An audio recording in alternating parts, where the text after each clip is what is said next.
Are you ready to turn your investments into retirement income? Listen in as Jeremy Keil and his guests reveal ways you can make smarter retirement, investment, and tax planning decisions to achieve your ideal retirement. You will learn more about your money so you can feel better about your money and make better money decisions. Now, on to the show. Welcome to Retirement Revealed. I'm your host, Jeremy Keil, and we're here to turn your retirement savings into a consistent income. And today we're talking with our guest, Paula Harris. She wrote a book, a journal called Rise Up, a Widow's Journal. And we want to bring her on the show. This is such an important topic, and we're glad you're here. Thanks for coming on, Paula. Jeremy, I'm thrilled to be here. Thank you so much for the invitation. Yes, absolutely. Love talking with you and talking with your husband as well, too. For listeners of the show, they might say, wait a second, this Harris last name, that sounds familiar. Well, your husband, Bill, was on just about a year ago talking about the widow's guide to keeping more of her assets. So we'll link to that in the show notes. But I think we saved the best for last. Had you come on second and talk here about your book. You are one very smart man, Jeremy. Thank you. Yeah, absolutely. Well, good. Well, you wrote this book. It's a journal. And so it's more of a guide, I'd say, versus maybe a telling to here's how you should feel kind of situation. But just tell us about the book and what brought it up. I'd be delighted to. So first of all, as you said, I do have a husband. When this book first got released, a number of people said to me, I'm so sorry. Did I miss something? Is Bill okay? So this is not a journal. This is not my journal about my own life experiences, but this is a journal to help be a support on the grieving journey for a widow. And it got inspired by actually going to see Jack Canfield a number of years ago. I went to his Breakthrough to Success program. And I knew for a while that I wanted to do something to support the widow environment, because that's who we work with a lot in our practice. And I came up with this idea that I love quotes, inspiring quotes, that if I could take a group of inspiring quotes, put them into chapters, that it would help a widow along her journey. And that's what I did. And I published it last summer. Yeah. Well, I'm sure it's quite a help to the clients you're working with.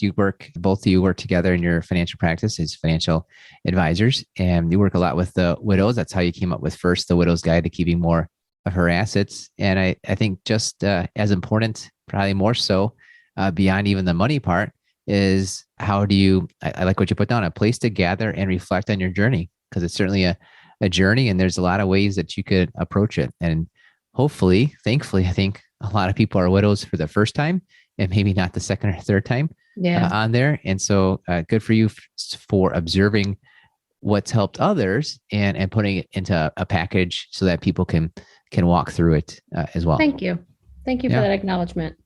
Sure. Well, and speaking of that, walking through, how does this work for someone that maybe is using this book? How would they even go about approaching it, and what would they use it for? Sure. We're all unique individuals, so I suspect that everyone will use this in a unique way. I did lay it out in 10 chapters that follow what I would consider and what I've observed as sort of the journey of a widow. You know, starting off with that suddenly single phase, like, oh my gosh, this just happened. How do I navigate it? And then starting to realize, like, wow, grief just kind of overwashes you from time to time, all the time, when you least expect it. And I think a lot of people, until they've had a loss, they expect I could put grief in a neat little package, but they start to realize, oh boy, this has no time frame. I don't know how long it's going to take. And then I sort of worked into the overcoming obstacles. There's the obstacles of, oh my gosh, it's Saturday night. What am I going to do? I live in a coupled world, and I'm not coupled anymore. One woman recently actually said to me on Twitter, she goes, I go to bed really early so I don't need to deal with eating alone. And that really just broke my heart. So there's all these obstacles you come up with. You know, one woman shared with me the obstacle of, oh my gosh, I never thought about that I had to drain the sprinkler system until one day it froze and exploded when it unfroze. All these things that just make the journey so much harder. And then there's a bunch of areas I think that everybody goes through. And I've called these ones faith with wisdom, on love, on gratitude. I did a section on money, being a financial advisor. I thought that was really important because a lot of women, this they've dealt with money, but they've never dealt with money on their own in this type of way. And then so the last two chapters are the moving forward on my own. Like you're starting to see that light, I'm becoming a whole person again. And then the last chapter is called Living Again, because I really do want anyone who's had a loss to realize that they are still able to have a full life. You're never going to forget the loved one, but you will have a full life again if you allow yourself. So that's how the book flows. Some people will go that way. Some people will jump in and out depending on what their mood is that day or the mood for the month, and kind of pop around. Yeah, that's exactly it. And a lot of people feel that a book is kind of a linear situation. That's maybe more why you did a journal. I like how right at the beginning, well, even before the beginning, right at the beginning is part of it. It says this journal is dedicated to loving memory of, and of course you put in the name there of whoever maybe had passed on to prompt this journey that you're going through. And you say where to start. Step one, look at all the chapters so you get a sense of how the journal flows before you jump in. Step two is start at the beginning or jump in whatever you're drawn to the most. Like choose the path that works best for you. And I think that's an important thing. We were talking earlier that not everyone's grief journey, widow journey is going to be exactly the same. So good for you for just prompting them to understand that if this is your situation, choose the path that's going to work for you. And again, there's no rules. You can use the journal however you want. There's no time frame. It's not like you need to get this done in a certain amount of time. It's not a 40-day journey or something along those lines. You did share with me earlier that it's maybe more like the first 1 to 3 years is the more acute, the in your face situation of widowhood, and you're helping those people in those shoes go through that. But again, it's your own time frame of how it's going to affect you and how you can learn and deal with the situation. Absolutely. And it's interesting. There's a high profile woman in the state that I live in, and her husband just passed away. She's a former governor of our state, and she's been blogging a lot. And I have found her blogs to just be so raw and real. And she tackled the topic of grief the other day. And she's like, I'm somebody who wants to like wrap it up, put a bow on it. And that's how I just want to deal with things. And I'm finding like, I can't just do that here. Things are just keep coming up. And I think that's one of the things when you're a widow, you have to realize you have to go with the flow sometimes. It's not going to be linear, just like, the book doesn't need to be done linear. The other thing I did with the journal is I didn't put any lines. They're white. The pages are white with inspirational quotes on them. Mm-hmm. And so if somebody just wants to draw pictures that day, they just want to doodle, that's how they want to express themselves. I find lines can be constrictive. And Sure. If you see, 30 lines on a page, you might feel like you have to fill them all. Mm-hmm. If you want to just write 3 words on a page, 1 word on a page, a picture, that may be like the expression. You could actually cut out of a magazine and post and tape a picture, and you can do it in any way that you want, which I like that freedom for people. Yeah, for sure. Well, let's talk a bit about grief, because maybe we're not hearing, I'm assuming and hoping that maybe more people are listening to this who have not experienced the death of a spouse, but they probably have. All of us have gone through where a friend or somebody that we know has had some sort of death in their family, perhaps a spouse. How do people, like, let's just go with me. How do I approach somebody who has suffered such a big loss? It's a great question, Jeremy. And until you've gotten close to it, you don't really have a good sense. So even though I've dealt in this space a long time, and I've known lots of people that have passed, we just had my brother-in-law passed away last month. So it was the first time that I've really seen death up close as an adult. It's been a long time since a grandmother has passed away. Right. And you first realize that people, they don't know what to do. Nobody knows what to say or do. And for many people, they just back away. And that's probably the worst thing you can do, is, I think, remembering to be present. So one of the things, this is a pet peeve of mine. It isn't enough to just say on Facebook, so sorry, someone shares that they've lost a loved one, and you see like people will just put little praying hands, or they literally will just write, so sorry for your loss. It doesn't, for the person who's lost someone, that's pretty empty. I mean, yes, in our world, it's nice to get some acknowledgement like that, but that people think that's all they need to do. But really, reaching out with a phone call, a card, stopping by is so much more important. I'll tell you, I'm a big card writer. I think we've received probably 10 or 12 cards on the passing of my brother-in-law. Other family members have obviously received as well, but that's not a lot. So when you're thinking about how you support someone, something as simple as a card makes a big difference. And I know for a lot of people, they don't know what to say. Most people who've had a loss will tell you one of the hardest things for them to hear is, "I'm so sorry." And often the person who hears that says, "You're sorry? I lost my spouse. Right. How can you be more sorry than I am?" So, I studied with the woman, Amy Florian of Core Genius, and she's, on a mission to get us to stop saying, I'm so sorry, because it really feels very empty and hollow to the person who receives it. So even just saying, "I have no words," is a better way. "Please accept my sympathies. I'm acknowledging that you've lost your spouse." Share a memory about that person. That's a great way. Don't remember to keep saying their name. That's a really big deal. Actually, this coming weekend is the anniversary of a friend of mine who was in his 80s when he passed. And I'm going to go to the memorial mass with his wife, and then I offer to take her to dinner. Those are the things that matter, because I know her children don't live anywhere nearby and they won't be around. I don't want her to be alone that day. Yeah. So we're going to go out to eat. Oh, that's a great way to show your support. And you mentioned even earlier something to me about flowers, that flowers can actually be a burden to the people that receive them. You think, it's nice to have some beauty around in that time frame and things like that. But, all of a sudden you got all this stuff to deal with. You're newly widowed and you think, I've got to water these plants. Like, what's your take on that? So, I remember going to a friend's house after her husband passed, and it was about 1.5 years ago, and the house was full of flowers. It was so full. She's like, "This reminds me of being in the funeral home." Sure. Which was not necessarily a good feeling. And then even just the flowers we had after my brother-in-law passed, it was like they start to die and they don't smell good. It's like, it's something else that you have to deal with. It's another form of death. So as much as people think that's something helpful to do, right away, it's not as helpful. Maybe you could do something a little bit later that involves flowers, but initially that can be a little bit of a stressor for people. So you can think about, something like the journal. It doesn't have to be used at any time. You could just bring them some note cards. Often people have to write a lot of cards and thank you for people who have sent gifts. The other thing is you have to be careful you don't overwhelm them with the brigade of food.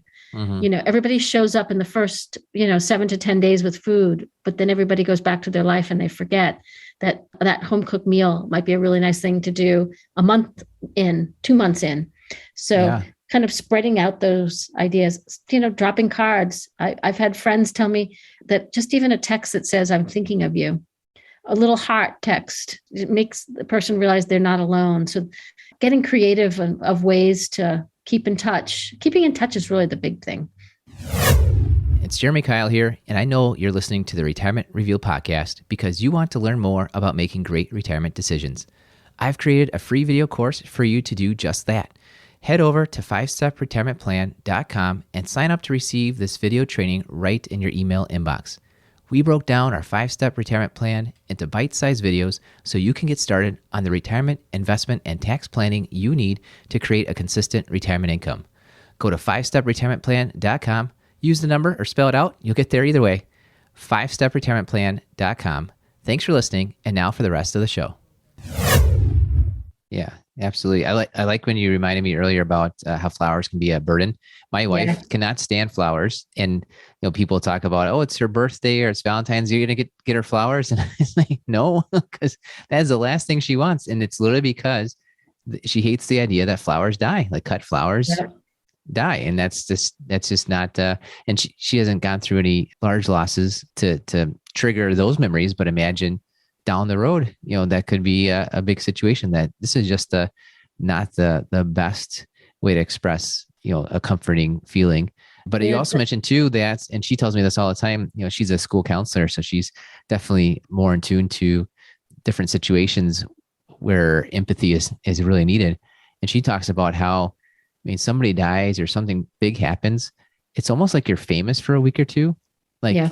you're top of everyone's mind. And then you're just exactly the opposite. And all that attention for a week or two kind of helps you maybe get through it.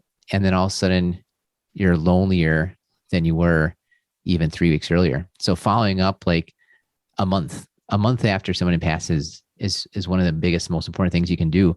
My wife tells me, because that's a time when you're feeling almost abandoned. Everyone was, you're famous for a week or two, and then a month later you're abandoned and you're feeling lonely again.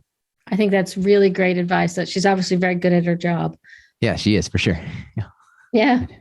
Well, one thing we did do actually, instead of sending flowers to the funeral, we bought a set of plants. I got a plant basket, and then I gave each one of the family members one of the plants so they could, be remind, because as a family you really do have to have something there.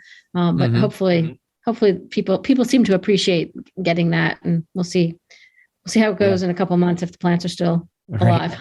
Yeah, a good time to try your best and do a bit of an experimental study to see how people and care about how they feel about it. We'll find out. Good.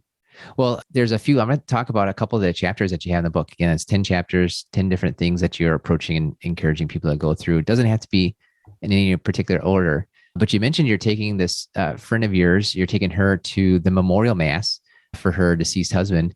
Tell me about how her faith, or maybe just faith in general, plays into the widow journey. Oh, that's a great question. In this case, her husband and I both went to Providence College, and we connected through our local church, and we would all go to the same mass, and I would often sit in front of them when I lectured. So our bond really had a lot to do with our faith.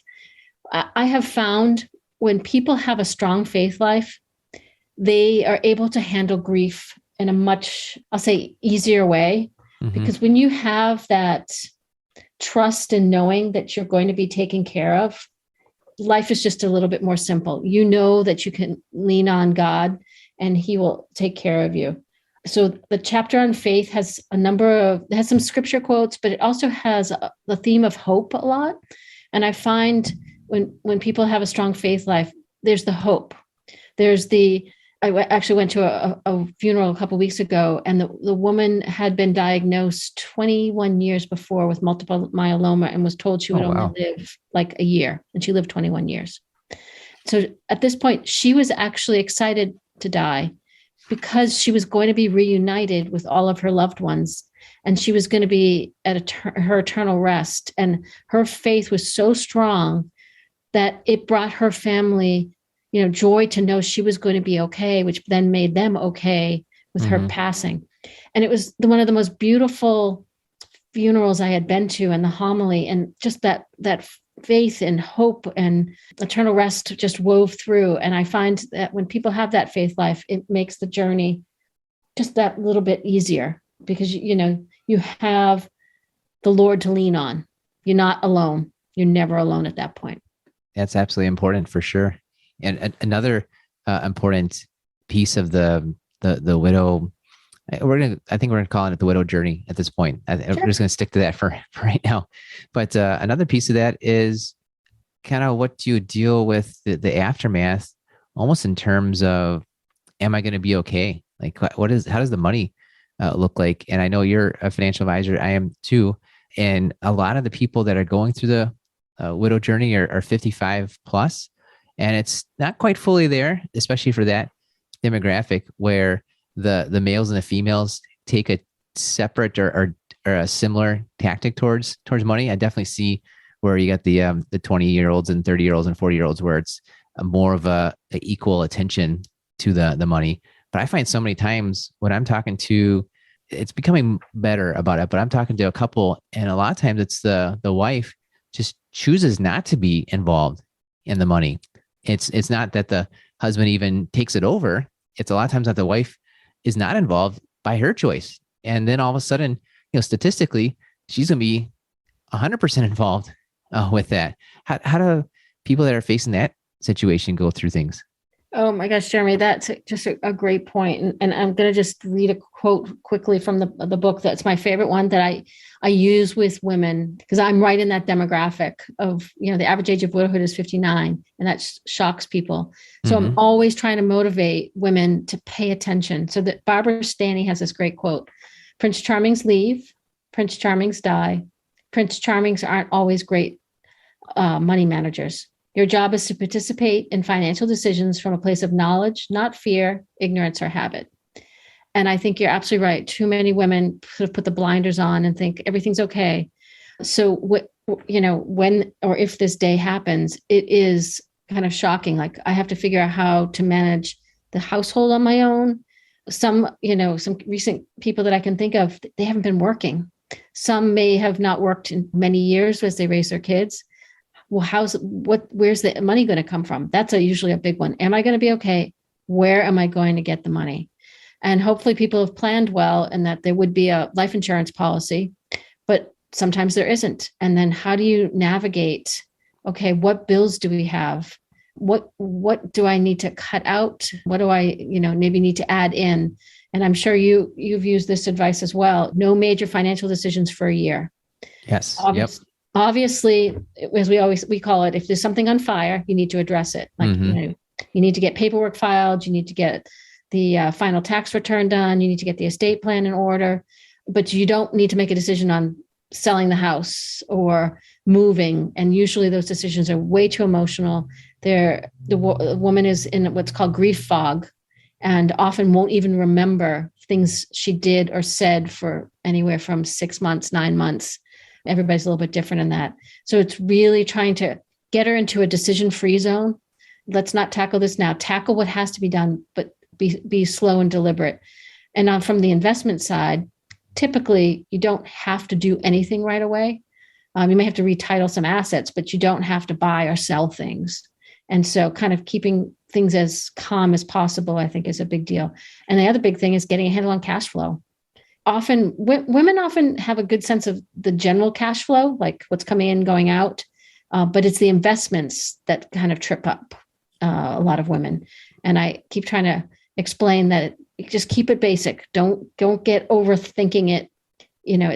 Having help on that front can be really valuable, but don't overthink it and make it harder than it needs to be. Right. And becoming a widow or widower, being widowed can happen at literally any moment, at any moment at all. And when you're younger, I think the best protection is to have the life insurance. I think the best preparation is to be involved in the financial decisions and knowing what's going on there. But both you and I deal with a lot of people that are planning to retire, and there's a lot of stick your head in the sand kind of attitude. It's so interesting, especially where the average widow's widowed for like 5 to 8 years. I see somewhere around there all the time. You talk to a lot of people and they're thinking how long their retirement might last. I hear this from a lot of people that's maybe 20 years. We can debate that that's probably a little bit light, but let's just go with that. Let's just pretend your retirement's 20 years. If you're widowed for 5 to 8 years of that, that's at least a quarter, a third, might even be a half of your retirement that you're widowed. And when you're planning for retirement, preparing for the widowhood is such a huge, big piece of it. And I like to say a lot of times that 92-year-old women are living off the decisions of their dead husband when he was 62. And it's such a great line. I love that. Yeah, it's just amazing. And a lot of those decisions at 62 are perhaps made by the husband and most likely are not being thought of. How do we help that 92-year-old woman? Because that's important. It's likely to happen. What you got to go into retirement planning for. There's two of you went in at one point. One of you is going to be the only one left. What are these decisions at 62 often that are going to best prepare and get people ready for that situation? It's a reality, and it's a very likelihood where it's a very long amount of time. It's so true. And I'll call it the softer side of things you need to think about, but they're still, related to hard assets. What type of house you're going to live in. I mean, if you're still living in a 4,000 square foot house in your 80s, that's going to be a real burden for the person who still has to maintain it, both physically and financially. It's going to be a big drain. So, knowing when to make hard decisions of downsizing, or, making sure that you have all your estate plan in order. Where do you want your final wishes? Where do you want to be buried? These are really hard discussions to have for couples. But, do you want to have a religious service? Do you want to be cremated? Do you want your ashes buried in the ground or scattered somewhere? All these types of decisions are really important, and you don't want to leave them to the widow or widower who's in their grief trying to figure this out and trying to honor their deceased loved one, but balancing. Frankly, there's a huge financial, outlay that happens with a funeral. Are you prepared for that? Are you emotionally prepared, financially prepared? There's just so many moving pieces that you don't want to figure those things out when you have 3 or 4 days to do that. Yeah. That was something you told me earlier. Just imagine one of the best gifts you can give is the gift of preparedness. If there's 2 of you, you're preparing the other one for this. It's like a 2 or 3 day window that, boom, you make huge life-changing decisions a lot of times in that window. And if you're already prepared ahead of time, there's a lot less. It's tough enough right now to talk about it, but you don't have the emotion of somebody just having passed away in the last 36 hours in there. And whether you're planning that out for your future widow or you're planning out for even your kids, that gift of preparedness is one of the best things you can do for the people that you're loving and taking care of.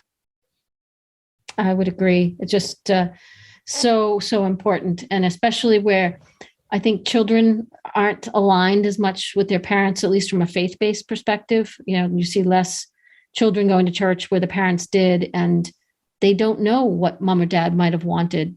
And if mom or dad didn't put it in writing, you could have a big snafu, when they would have wanted to be buried in the church and the children decide not to do that. There's a lot of things that you need to prepare for. Yeah, absolutely. Well, we've been talking quite a bit about the widow's journey, and you specifically use the term widow to focus on empowering women that are going through this. And it happens more often to the ladies than it does to the husbands. So I'm going to encourage everyone to check out the Rise Up a Widow's Journal. We're going to have the link to that in the show notes. But you dropped a little bit in from Ami earlier that you're maybe going to write another book. Is that true? Yes, I'm getting a lot of encouragement. People who've picked it up and saying, geez, I would really love to send this to my widower friend. Is this appropriate? Or I have a friend who just lost a child or a sibling. I even had one woman said to me, I could see how this could be helpful for someone who lost a pet, because there's so much grief in losing a loved one that you need a place to put it. And I'm gonna update it. The chapter on money may come out because it may not be as important in some of those other situations. But I'm excited to get another version of this Rise Up journal out. Yeah, well, definitely. Well, I appreciate you putting this together. There's a lot of people that are going to be benefited by having a way to process their grief. We like the idea of having a process for decision making. In our world, we're helping people make retirement decisions. So we create a process for that. I know you take your clients through a process, and thankfully and hopefully, again, you're not widowed more than once in your lifetime, and you've never planned for this before. You never prepared for it, and just having a guide, having a process for this situation is just going to be so helpful to people. So thank you for putting that all together. My pleasure. Thank you for acknowledging it. Great. Well, Paula, thanks for coming on the show. I'm so happy that you could be here sharing your book with people. I imagine a lot of people are going to get a lot of benefit from going through the guide. I'm grateful, and it was my honor. Thank you. Yeah. And thank you too to our listeners for listening to the Retirement Revealed podcast. We believe if you know more about your money, you will feel better about your money, and you will make better money decisions. Thank you for listening to the Retirement Revealed podcast. Click on the subscribe button below to be notified when new episodes become available. Visit retirement-revealed.com to learn more. The information covered and posted represents the views and opinions of the guest and does not necessarily represent the views or opinions of Keil Financial Partners. Keil Financial Partners does not provide legal, accounting, or tax advice. Consult your attorney or tax professional. Representatives have general knowledge of the Social Security tenets. For complete details on your situation, contact the Social Security Administration. Keil Financial Partners is a part of the Thrivent Advisor Network, a registered investment advisor. The content has been made available for informational and educational purposes only. The content is not intended to be a substitute for professional investing advice. Always seek the advice of your financial advisor or other qualified financial service provider with any questions you may have regarding your investment planning.